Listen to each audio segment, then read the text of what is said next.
Most people are taught that all debt is the enemy, that owing money is shameful, dangerous, something to escape as fast as humanly possible. And that single belief quietly wrecks people. Because here is the truth nobody hands you early enough. Not all debt is the same, and treating it like it is will cost you. A mortgage on a house that climbs in value is not the same animal as a credit card balance bleeding 24%. A loan that hands you a $30,000 raise is not the same as financing a car that loses value the second you drive it home. So forget shame, forget the lectures. There is only one question that actually matters, and it cuts through every dollar you will ever borrow. Does this debt buy you an asset, something that grows in value or pays you back? Or does it quietly drain one? Get that question right, and debt becomes a tool. Get it wrong, and it becomes a leak you never stop paying for. So here is the test, and it is one line. Does this debt build an asset or drain one? That is the whole framework, and almost everything sorts cleanly into it. Good debt creates something worth more than the debt itself. A mortgage builds equity in a home that, over time, tends to rise. A student loan for a nursing degree builds a career that pays a strong salary for 30 years. A business loan for equipment that generates revenue. The debt costs you money, yes, but it creates more than it costs. The return is positive. Bad debt creates nothing. A credit card balance at 24% for clothes, a phone, concert tickets. A car loan on a vehicle that only loses value. A buy now pay later tab for things you did not really need. You are paying interest on stuff that gains no value or actively sheds it. The debt costs money and builds nothing back. The return is negative every single month. And then there is a third pile most people forget. Gray debt. It lives in the middle. A car loan can be gray, because if you genuinely need that car to get to work, the income it unlocks might justify the interest. A student loan can drift gray fast if the degree does not pay. The framework is not about morality. It is about math. Over time, is the return on this debt positive or negative? That is the only line that matters. Now here is why this matters so much for you, specifically. When you believe all debt is the same, you fall into one of two traps, and both are expensive. The first crowd gets fear-paralyzed. They are so terrified of any debt that they will not borrow to buy a home, will not invest in a degree that would double their income, will not touch a low-rate loan that would genuinely build something. They treat a 4% student loan exactly like a 24% credit card. So they freeze, and they watch opportunities that would have paid them back for decades pass them by. Then the other crowd swings the opposite way. They are reckless. They figure debt is just normal. Everybody has it. So they finance the car they cannot afford, carry a credit card balance like it is a utility bill, tap buy now, pay later for sneakers, and they never once stop to ask whether any of it builds a thing. Neither group is doing the math. One is scared of the good kind. The other is comfortable with the bad kind. And the cost shows up the same way for both. Years of payments on the wrong choices, and a quiet feeling that no matter how hard they work, they are always running uphill. The framework fixes that, because it tells you exactly which debts to fear and which ones to use. Let me make this real. Meet Tomas.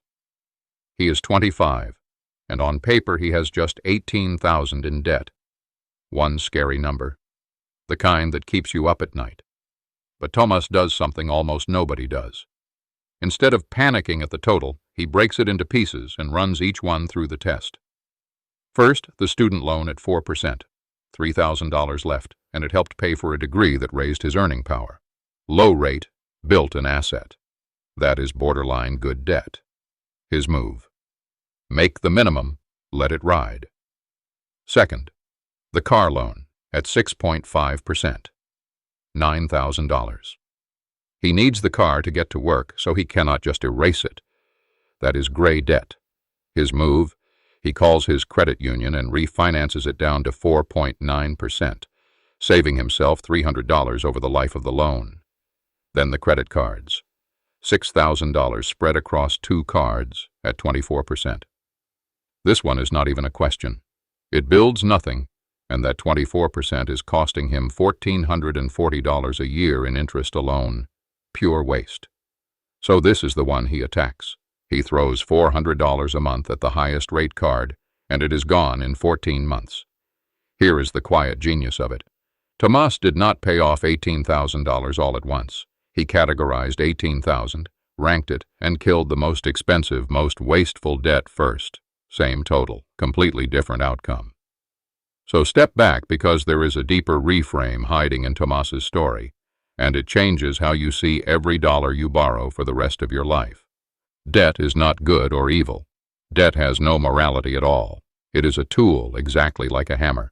A hammer can build a house or break a window. The hammer does not care. What matters is the direction you point it. And that is the shift. The question was never how much debt do you have. A small bad debt can hurt you more than a large good one. $6,000 on a credit card at 24% quietly drains more than a $40,000 loan for a degree that pays you back for 30 years. The amount is not the story. The direction is. Is this debt pointed at something that grows and pays you back, or at something that shrinks and just charges you rent on money you already spent? Once you see it that way, the shame disappears, and so does the recklessness. You stop asking how much debt is acceptable, and you start asking the only thing that has ever mattered. Which way is this one pointed? So here is the move. One action, and you can start it tonight. It takes about 15 minutes. List every debt you have, all of it. Open a note, a spreadsheet, whatever you have closest. For each debt, write 4 things: the name, the balance, the interest rate, and the minimum monthly payment.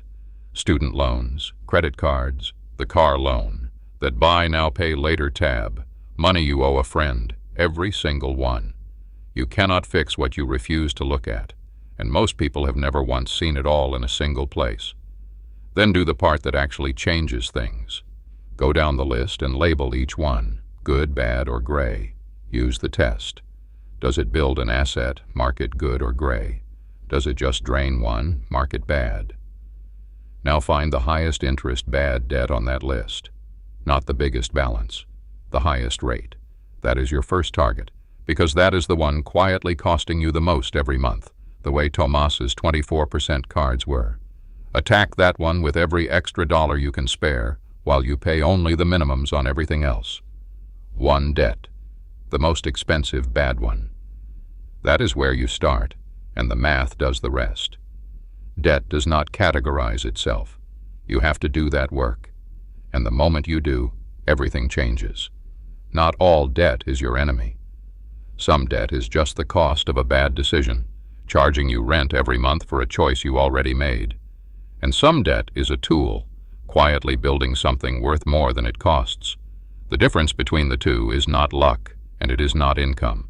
It is one question, asked honestly, before you ever sign. Know which is which.